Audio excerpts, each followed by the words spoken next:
აი ძალიან ჩემი შვილი საერთოდ ზოგადად მე ჩემ ცხოვრებაში ძალიან ბევრი ვისწავლე ჩემი შვილებისგან. ძალიან ბევრი. სულ სხვანაირი გამხადეს, იმიტომ რომ მე მაინც ვარ საბჭოთა კავშირის პროდუქტი. საბჭოთა კავშირის დროს დავიბადე და ის აზროვნება, ის სტერეოტიპები, რაც ჩემში ჩადო საბჭოთა კავშირმა, აი მომყვა აქამდე და ჩემო შვილებმა მასწავლეს ძალიან ბევრი დამძიმებული გულით მივდივარ, იმიტომ რომ როცა აქ ახარ არა, ძალიან ადვილია.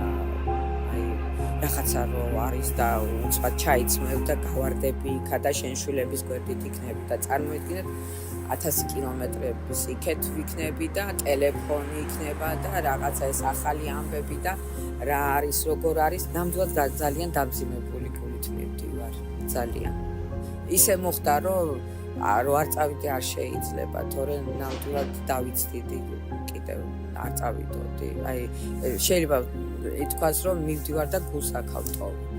და დავიღალეთ, აი გვინდა ძალიან, რომ კარგად იყოს ჩვენთან ცხოვრება და კაი ცხოვრება მოვიდეს, იმიტომ ვიმსახურებთ. ეს ახალგაზრდობა იმსახურებს. ყველა ვარიანტში გაიმარჯვებენ, იმიტომ ეს არის მომავალი, ეს გამარჯვებული თაობა არის და გამარჯვებული ახალგაზრდები არის.